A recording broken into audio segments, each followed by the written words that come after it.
وكفى وسلام على عباده الذين اصطفى أما بعد فأعوذ بالله من الشيطان الرجيم بسم الله الرحمن الرحيم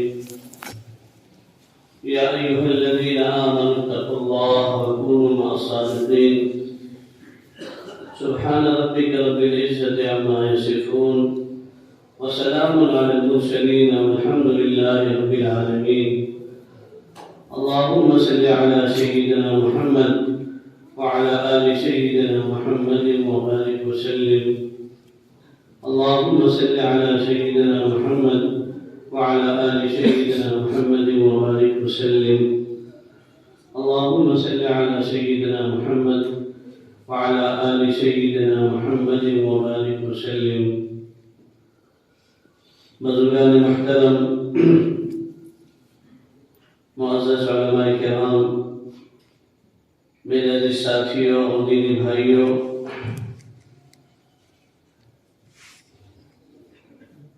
قرآن کریم کی اس آیت کریمہ کے اندر اللہ رب العزت نے ہم سب کے لیے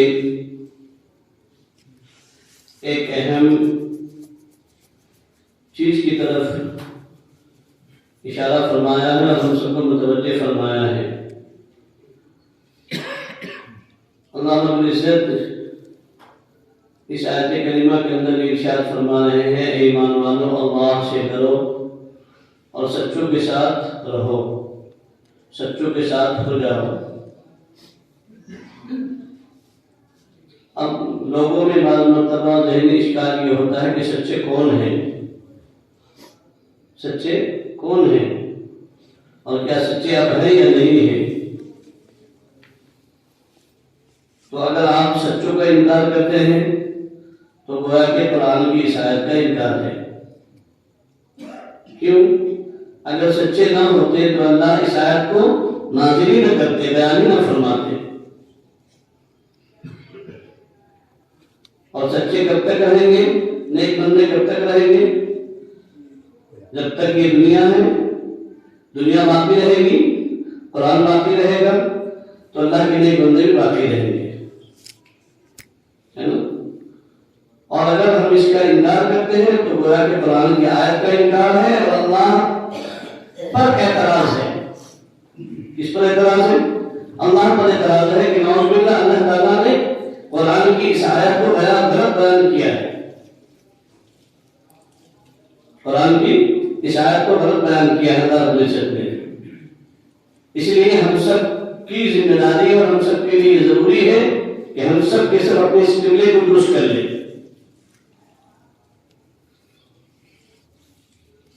کہ اللہ اور اللہ کے رسول اور اللہ کا قرآن غلط نہیں ہو سکتا۔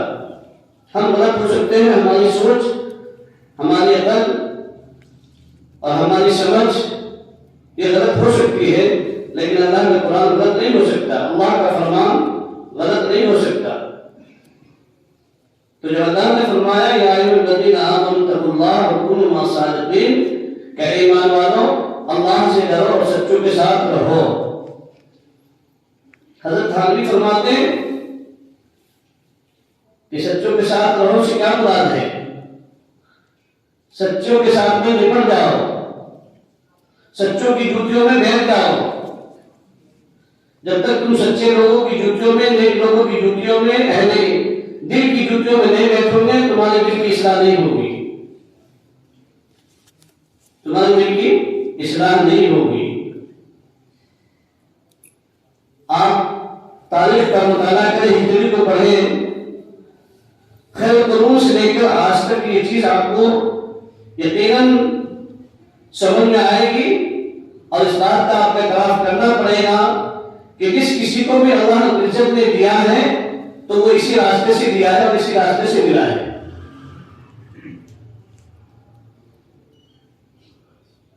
امام اعظم ابو حنیفہ رحمۃ اللہ علیہ کون ہیں؟ ہمارے چھوٹے بھائی کون ہیں؟ کون ہے بولو؟ چار بڑے اماموں میں سے ایک امام ہے نا، اور امام اعظم کے امام اعظم کہتے کیوں ہیں؟ اس لیے کہ ان کے بعد جتنے بھی ہیں بالواسطہ یا بلا واسطہ ضرور بے ضرور امام ابو حنیفہ رحمۃ اللہ کے شاگرد رشید ہیں۔ اس لیے ان کو امام اعظم کہا جاتا ہے، اور سب سے بڑے امام ہیں۔ اس کے بعد میں تینوں امام ہیں، امام شافعی، امام مالک، ہے نا، امام احمد بن حنبل رحمۃ اللہ علیہ۔ جب امام اعظم ابو حنیفہ رحمۃ اللہ علیہ جیسے امام کو، فقیہ کو کسی اہل دل کی صحبت اختیار کرنی پڑی تو پھر ہم کس کھیت کے گاجر اور مولی ہیں دوستوں؟ ان سے بڑا مقام ہمارا ہو سکتا ہے؟ ان سے بڑی فکر اور سوچ ہماری ہو سکتی ہے؟ ان سے بڑے علم والے ہم ہو سکتے ہیں کیا دوستوں؟ نہیں ہو سکتے۔ وہ امام اعظم ابو حنیفہ علیہ رحمہ اللہ اکبر کبیرہ 99 مرتبہ اللہ کی براہ راست خواب میں زیارت ہوئی۔ 99 مرتبہ کس کی زیارت ہوئی؟ اللہ کی زیارت ہوئی خواب کے اندر، اور سب حج کیے، اور حج میں یہ کہتے تھے ما عبدناک حق عبادتک وما عرفناک حق معرفتک، اے خداوند قدوس، جیسی تیری عبادت کا حق تھا بندہ نہیں کر سکا، اے خداوند قدوس، اے رب کریم، جیسا تجھے پہچاننا چاہیے تھا ابو حنیفہ نہیں پہچان سکا۔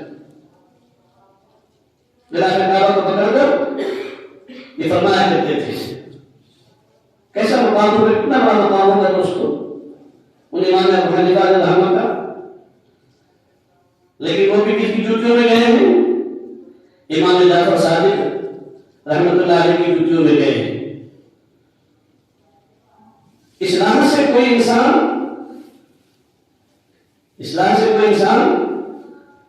مستغنی نہیں ہو سکتا دوستو، مستغنی کوئی انسان نہیں ہو سکتا، چاہے وہ عالم ہو، فقیہ ہو، مفتی ہو، ہے نا، حافظ ہو، حاجی ہو، کروڑپتی ہو، اربپتی ہو، ہر ایک کے لیے اپنی اصلاح ضروری ہے۔ اس لیے حضرت تھانوی علیہ الرحمہ فرماتے ہیں کہ اللہ رب العزت نے اس آیت کریمہ کے اندر کیا فرمایا؟ یا ایھا الذین آمنوا اتقوا اللہ وکونوا مع الصادقین۔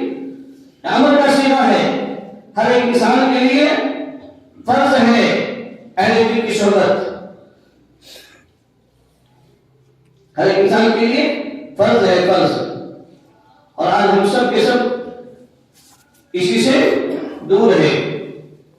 ہم سب سمجھتے ہیں کہ ہم تو نماز پڑھ رہے ہیں ماشاءاللہ، ہمیں کیا ضرورت ہے ذکر کرنے کی، ہمیں کیا ضرورت ہے کسی اہل دل کی صحبت میں جانے کی؟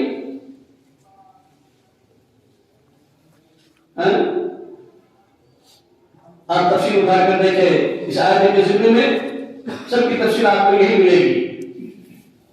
اور کیا کہا ہے علامہ آلوسی رحمۃ اللہ علیہ فرماتے ہیں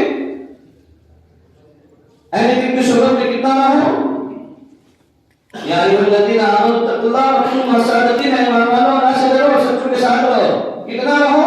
فرماتے ہیں ای لتکونوا مثلہم خالقون مثلہم، ای لتکونوا خالقون مثلہم، تم ان کے سامنے اتنا نہ ہو کہ ان جیسا تم بن جاؤ، ان سے اتنا گھلو ملو، اتنی ان کی صحبت میں بار بار دوڑو جاؤ کہ ان کا رنگ تمہارے اوپر غالب آ جائے۔ اور فرماتے کہ جیسے خربوزے کو دیکھ کر خربوزہ رنگ پکڑتا ہے، تم بھی کسی اہل دل کی صحبت میں بیٹھ کر اتنا ان کی صحبت اختیار کرو کہ ان کا رنگ تمہارے اوپر آ جائے۔ حضرت خواجہ باقی اللہ علیہ رحمہ چشتیہ سلسلے کے نقشبندیہ سلسلے کے بڑے اللہ والے بڑے سرخیر گزرے ہیں، اور یہ پیر و مرشد ہیں مجدد الفسانی رحمۃ اللہ علیہ کے۔ کن کے پیر و مرشد ہیں؟ حضرت مجدد الفسانی رحمۃ اللہ علیہ کے پیر و مرشد ہیں۔ ان کا ایک باورچی تھا نام مائی، مہمان آتے تھے خاندان میں، نہ کھانا بنا کے جایا کرتا تھا اور ان کی صحبت میں رہتا تھا ہمیشہ۔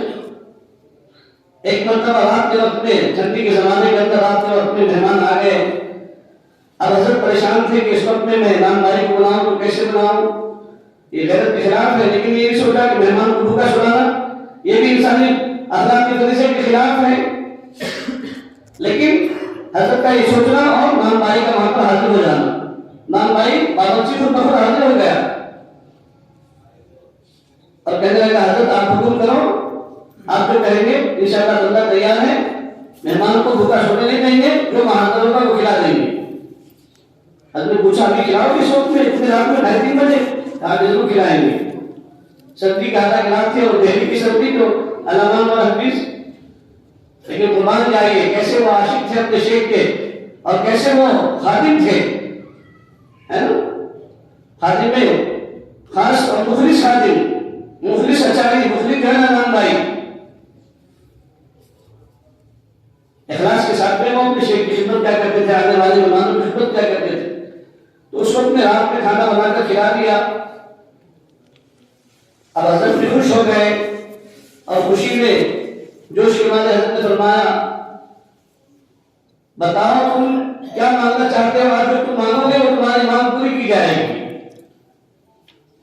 اب یہ تو نام بھائی کن کا تھا، حضرت خواجہ باقر اللہ کا تھا نا۔ سوچا موقع غنیمت ہے، موقع دے کر چوکا مارو، ہے نا؟ تو کہا حضرت وعدہ پکا ہے نا، آپ میری مانگ پوری کریں گے؟ کہا کہ ہاں بالکل پوری کروں گا، جو تم مانگو گے وہ ملے گا۔ اتنے خوشی میں حضرت جھوم اٹھے تھے اور خوش ہو گئے تھے۔ 3 مرتبہ اس نام بھائی نے حضرت سے کہلوا لیا، تو چوتھی مرتبہ میں نام بھائی نے کہا کہ حضرت میں آپ جیسا بننا چاہتا ہوں۔ کیا کہا؟ میں آپ جیسا بننا چاہتا ہوں۔ اب جب یہ بات کہی تو حضرت کی جو ہے نا پاؤں مبارک کی جو ہے نا پاؤں مبارک سے زمین کھسک گئی، لڑکھڑا گئے اور فرمایا کہ بھائی دیکھ کچھ اور کوئی اور چیز مانگ لے۔ کہا کہ نہیں حضرت بس آپ کو آپ جیسا بننا چاہتا ہوں۔ آپ نے وعدہ کیا ہے نا کہ جو تم مانگو گے وہ تمہیں عطا کی جائے گی، تمہاری مانگ پوری کی جائے گی، تو اب تو بس مجھے آپ جیسا بننا ہے۔ حضرت نے بہت سمجھایا کچھ اور مانگ لو، اس کے علاوہ جو دوسری چیز مانگ لو۔ کہا کہ نہیں بس آپ جیسا بننا چاہتا ہوں۔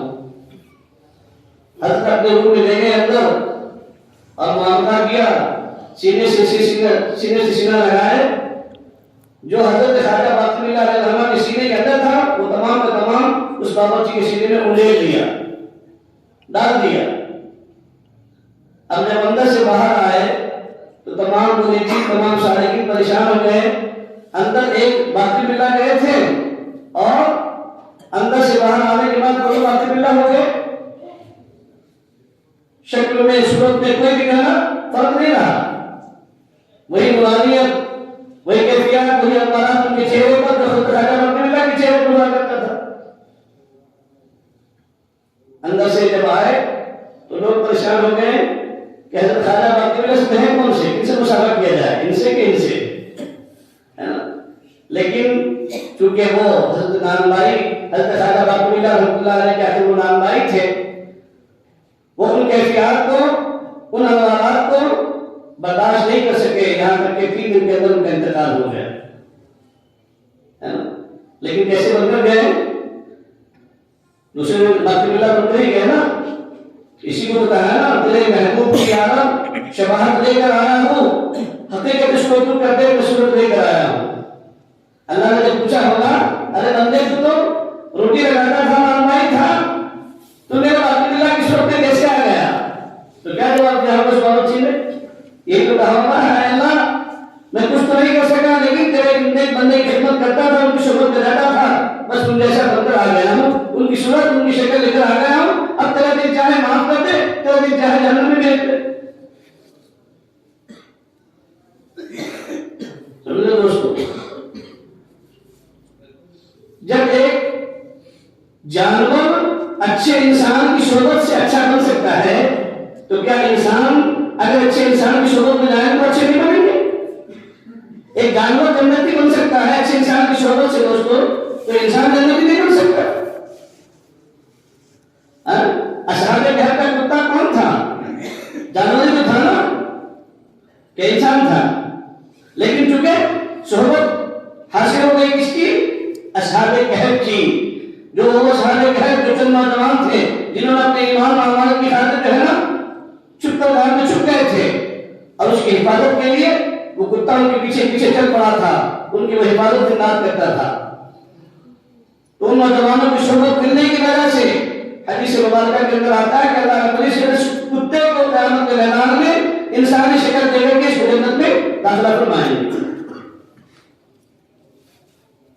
تو جب ایک کتا اچھے انسان کی صحبت میں رہ کر جنتی بن سکتا ہے تو کیا ہم کسی اہل دین کی صحبت میں بیٹھیں گے تو جنتی نہیں بنیں گے؟ بنیں گے کہ نہیں بنیں گے دوستو؟ اسی لیے تو کیا کہا ہے شیخ سعدی الرحمہ نے ایک زمانہ صحبت باولیاء بہتر سالہ طاعت بیدیا. ایک زمانہ یعنی چند لمحہ اہل دل کی صحبت میں اہل والوں کی صحبت میں بیٹھنا 100 سال کی بیدیا نفل عبادت سے افضل ہے. 100 سال کی بغیر ریاکاری کے ساتھ میں اس نے نفل نماز پڑھی ہوگی تو اس سے بھی چند لمحے کی کسی اہل دل کی صحبت ہے. مفتی شفیع صاحب رحمۃ اللہ علیہ مفتی اعظم پڑوس ملک وحضرت خانوی رحمہ کی خدمت میں آئے. فرمایا مرتبہ حضرت کی بات سمجھ میں نہیں آتی کہ شیخ سعدی نے یہ جو جملہ کہا ہے اور شعر کہا ہے جب زمانہ صحبت باولیاء بہتر سالہ طاعت بیدیا،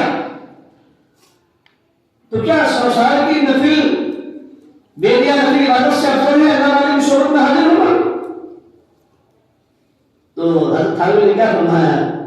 حضرت تھانوی نے فرمایا مفتی صاحب میں کہتا ہوں یک زمانہ صحبت باولیاء بہتر از لکھ سالہ طاعت بیدیا، بہتر از لکھ سالہ طاعت بیدیا.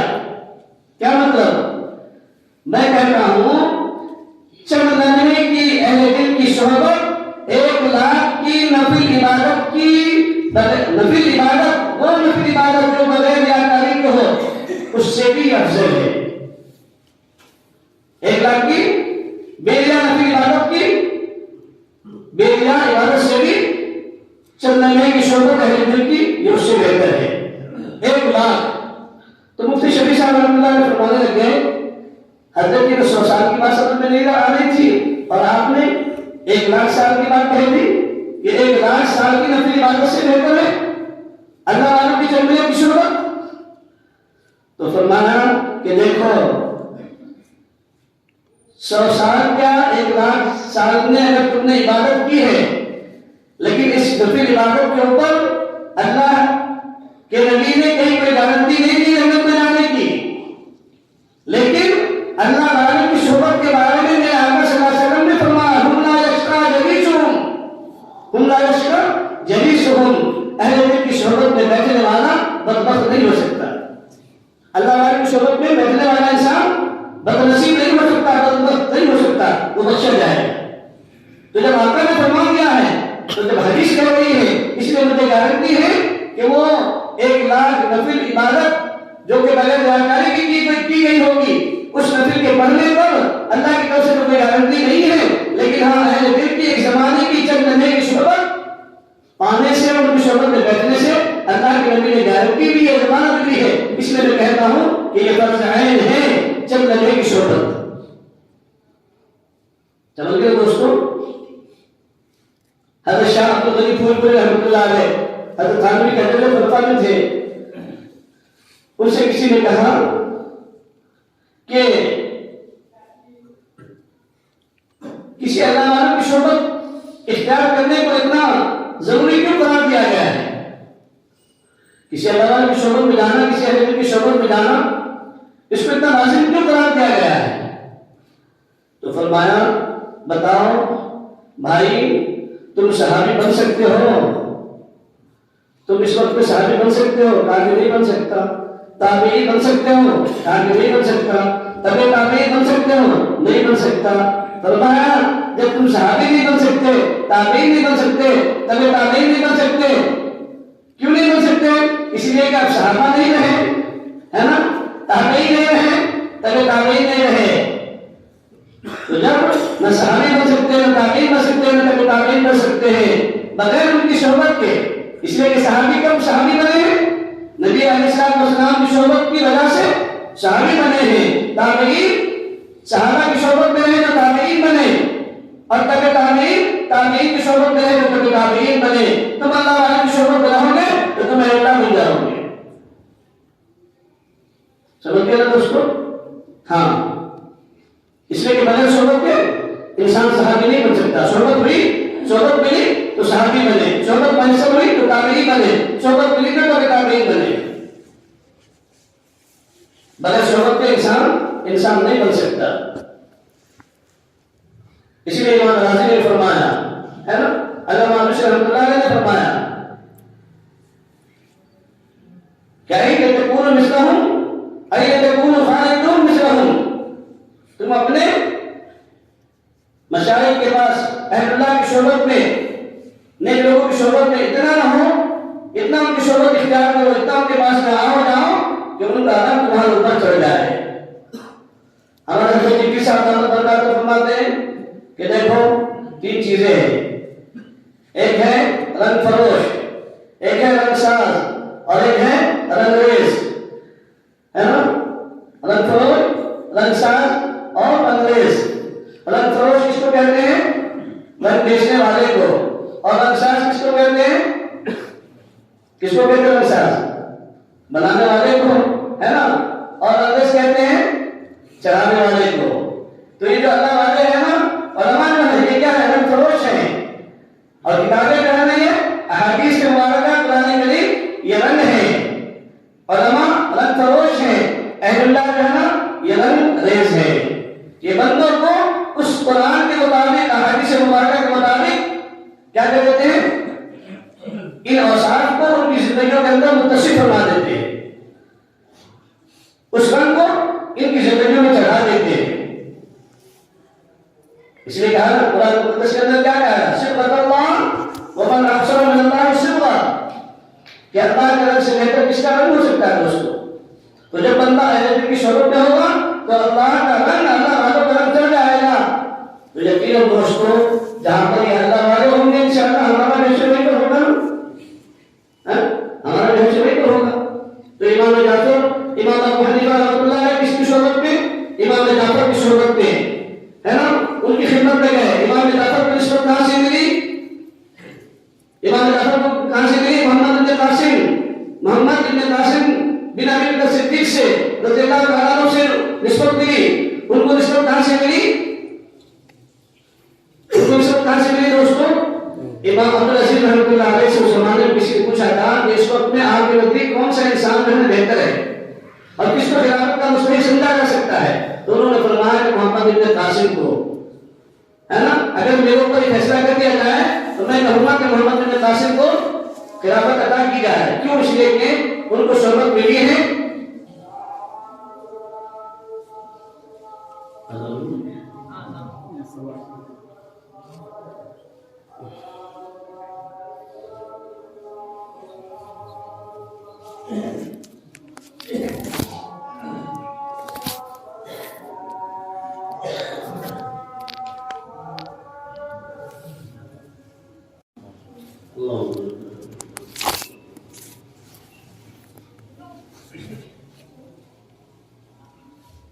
محمد بن قاسم کو نسبت کے لیے محمد بن ابی بکر صدیق سے، محمد بن ابی بکر صدیق رضی اللہ تعالیٰ عنہ کو نسبت ملی ہے سلمان فارسی رضی اللہ تعالیٰ عنہ سے. اور سلمان فارسی رضی اللہ تعالیٰ عنہ کو نسبت حاصل تھی سیدنا صدیق اکبر رضی اللہ تعالیٰ عنہ سے.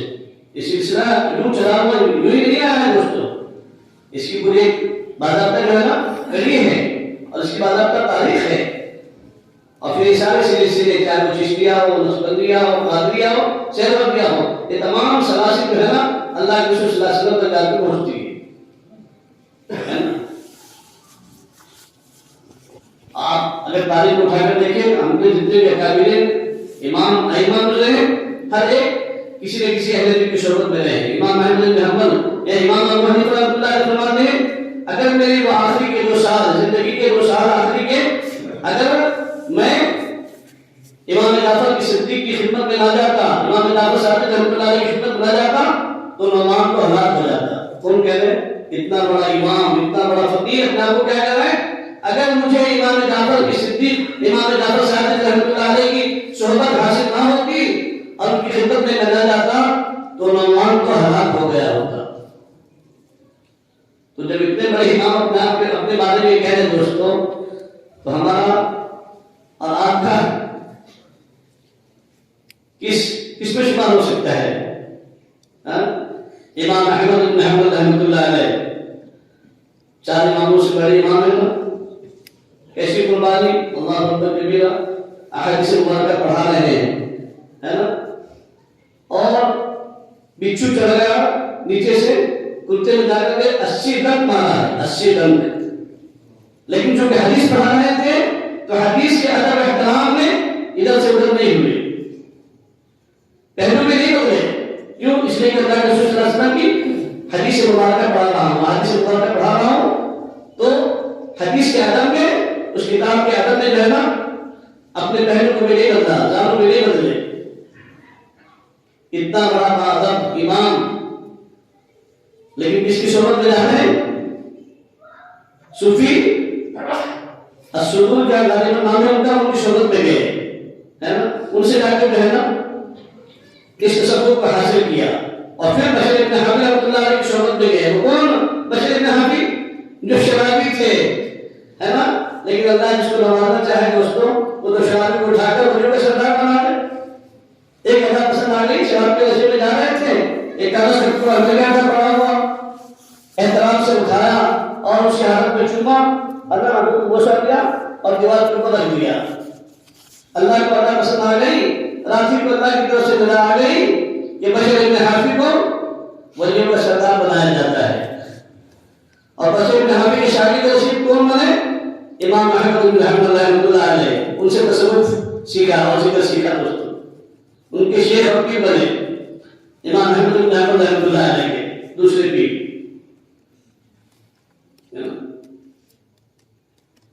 اور حافظ کو کیوں کہتے ہیں حافظ؟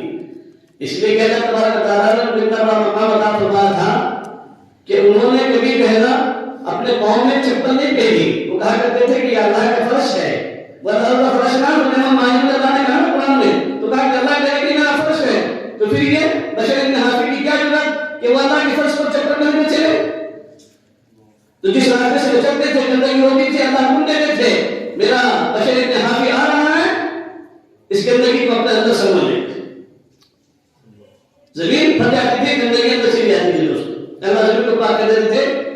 ایک شرابی کبابی کو اٹھا کر کے کہاں سے کہاں پہنچایا اللہ تبارک تعالیٰ نے؟ ولیوں کا سردار بنایا، اور امام احمد بن حنبل رحمۃ اللہ علیہ کا پھر وہ مسیح بنایا دوستوں۔ یہ ہے رحمت ہے، بہانا بھی جو ہے اللہ کی رحمت بہانے ڈھونڈتی رہتی ہے نا دوستوں۔ جن کی بھی دیکھو آپ علماء دیوبند کہاں چلے گئے؟ حاجی اللہ محمد مکی کی صحبت میں، ان کی خدمت میں چلے گئے۔ مولانا نصیر احمد گنگوہی، مولانا قاسم نانوتوی جو دیوبند کے فاؤنڈر، دیوبند کے بانی، حضرت حامد رحمۃ اللہ علیہ مجدد والزمان، ہے نا، حضرت گنگوہی جو کہ بہت بڑے فقیہ، امام محدثین، فضل محدثین، اور تکوینی نظام کا علم اللہ نے ان کو دیا تھا، یہ سارے حضرت حاجی اللہ محمد مکی رحمۃ اللہ کی خدمت میں آ گئے۔ لوگ پانا دیتے تھے، کہتے تھے آپ وہاں چلے گئے، حج صاحب پاس میں جا رہے ہو، تو فرمایا کرتے تھے ہم نے دارالعلوم دیوبند کہتے جو ہے نا پھلوں کے نام پڑھے تھے، پھلوں کے نام یاد کیے تھے، لیکن پھلوں کا ٹیسٹ نہیں لیا تھا۔ حاجی صاحب نے ہمیں پھلوں کا ٹیسٹ کرا دیا ہے، ہم نے پھلوں کا صرف نام یاد کیا تھا، پھلوں کا ذائقہ حاجی صاحب نے ہمیں چکھا دیا ہے۔ اور فرمایا کرتے تھے ہم عالم بالکتاب ہیں، وہ عالم باللہ ہے، ہم عالم بالکتاب ہیں، وہ عالم باللہ ہے۔ ولی بننے کے لیے عالم ہونا شرط نہیں ہے دوستو، مفتی ہونا شرط نہیں ہے، حافظ ہونا شرط نہیں ہے، حاجی ہونا شرط نہیں ہے۔ ہاں اللہ جس کو چاہے بنا دے، لیکن اس کے لیے ریاضات ہے، مجاہدہ ہے، تھوڑی قربانی ہے، ایک کی شہرت ہے۔ جب شہرت کا رنگ چڑھ جاتا ہے انسان کہیں سے کہیں پہنچ جاتا ہے۔ میں ہمیشہ مثال دیا کرتا ہوں، ہمارے حضرت قطب الدین صاحب رحمۃ اللہ علیہ کیا تھے؟ ٹیچر تھے، عالم نہیں تھے، مفتی نہیں تھے، لیکن کتنی بڑی بڑی کتابیں لکھی ہیں، 14 کتابیں تو ان کی منزل ہم پر آ چکی تھی، اور وہ بھی ایک کتاب اپنے اصلاح کا مکمل لسان حدیث جبرائیل جو بخاری شریف کی دوسری حدیث ہے، اس حدیث کو موضوع بنا کر، ہے نا، ہمارے حضرت گرامی نے کتاب لکھی 3 پارٹ کے اندر، 3 جلدوں کے اندر، اپنے اصلاح کا مکمل لسان۔ پھر میلاد النبی صلی اللہ علیہ وسلم، ہے نا، رمضان کیسے گزارے، علم عرفان سے املاک تک سجاد نعمانیہ کیسی کیسی کتابیں لکھی اور بڑے بڑے اکابرین بڑے بڑے شیوخ کی تقریرات ان کتابوں کے اوپر ہے. دیوبند کے بڑے عالم کی، گجرات کے بڑے عالم کی، مفتی احمد صاحب خان کو دامت برکاتہم جو اس وقت میں مفتی اعظم گجرات میں سب سے بڑے، ان کی تقریرات ان کی کتاب کے اوپر ہے.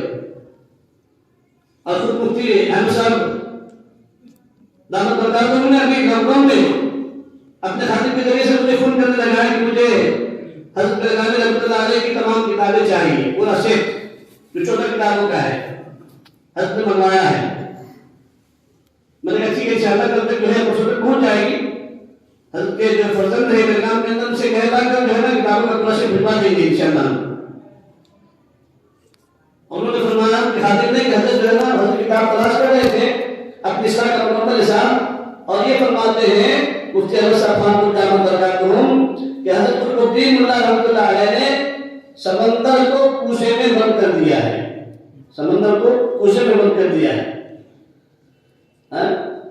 حالانکہ بظاہر معارف نہیں ہے نا، لوگ ان کو بھی تانے دیتے تھے نا، ان کو بھی تانے دیتے تھے، اور لوگ ہم جیسے کو بھی کہتے تھے ارے تم بھیڑ کرنے والوں کو پیچھے چل رہے ہو، ان کی بات جا کر بیٹھ ہو گئے ہے نا دوستوں. اللہ اس کا محتاج نہیں ہوتا. جب ایک شرابی کو اللہ ولی کے سردار بنا سکتا ہے تو اللہ کے ٹیچر کو بھی ولیوں کا امام بنا سکتا ہے، ولی کے سردار بنا سکتا ہے، اپنا نیک بندہ بنا سکتا ہے. پھر کوئی مشکل نہیں دوستوں. اسی لیے دوستوں ہمیں بھی کہنا اگر ایمان کی چاشنی، ایمان کی مٹھاس ہے نا، علم کی مٹھاس، ذکر کی مٹھاس چاہیے تو ہمیں بھی کسی نہ کسی اہل دل کی جو ہے نا صحبت اختیار کرنی پڑے گی. اسی لیے مفتی زین العابدین صاحب رحمۃ اللہ علیہ فرمایا کرتے تھے دعوت کے کام کرنے والوں کے اندر کہ دیکھو ذکر کرنا ہے تو ذکر بھی کسی سے سیکھ کر کرو ہے نا. فرمایا کرتے تھے ورنہ تبلیغ میں ہے نا جوتیاں دکھانے کے سوا تمہیں دوسرا کچھ حاصل نہیں ہوگا. اگر تم نے ذکر کو چھوڑ دیا اور ذکر کو کسی سے سیکھ کرنا کیا تو تبلیغ میں دعوت میں جوتیاں دکھانے کے سوا تمہیں کچھ حاصل نہیں ہوگا. فرمایا کرتے تھے میں نے دیکھا ہے مولانا الیاس صاحب رحمۃ اللہ علیہ کی راتوں کو دیکھا ہے، دن کو دیکھا ہے. مولانا الیاس صاحب رحمۃ اللہ علیہ جیسا ذاکر و شاکر بندہ میں نے اپنی جماعت میں کسی کو نہیں دیکھا. کن کے الفاظ ہیں؟ مفتی زین العابدین صاحب رحمۃ اللہ علیہ جو پڑوس ملک کے تھے اور بہت بڑے دین کے دائی تھے، ان کے جملے ہیں کہ میں نے ان جیسا ذاکر بندہ کسی کو نہیں دیکھا. فرماتے ہیں اسی ذکر، اسی اللہ کے نام کی برکت کی وجہ سے اللہ رب العزت نے دعوت کا کام پر کھولا ہے. سمجھتے ہیں دوستو؟ آج ہم سب کے اندر کیا ہے، اسی چیز کی کمی ہے کہ ہم سب کو یاد کرتے ہیں لیکن اپنے رب کو یاد نہیں کرتے. تو دوستو اب تو سب کو چھوڑو، اپنے رب کو یاد کرو ہے نا. فکر مولا کر کے دیکھا، ذکر مولا کر کے دیکھ، فکر عقبہ کر کے دیکھا، ذکر مولا کر کے دیکھ. اب تک سب سے کہہ کے دیکھا، اب اپنے رب سے اپنا راز کر کے دیکھ، کہہ کے دیکھ ہے نا. اب اپنا راز اللہ کے سامنے رکھو، دوستو اللہ پورا کرے گا. اللہ کو یاد کرو، اللہ جو ہے نا خوش ہو جائیں گے، سارے حالات خوش ہو جائیں گے دوستو. اسی کے لیے کسی اللہ والے کی شہرت ہے دوستو ہے نا. ایمان کی سلامتی بھی اور جو ہے ایمان کی حفاظت بھی اور علم اور ذکر کی چاشنی بھی، مٹھاس بھی، یہ ساری چیزیں اللہ والے کی شہرت سے انشاءاللہ آپ کو حاصل ہوگی. کریں گے انشاءاللہ. اللہ مجھے بھی آپ کو بھی عمل کی توفیق نصیب فرمائے. وآخر دعوانا ان الحمد للہ رب العالمین.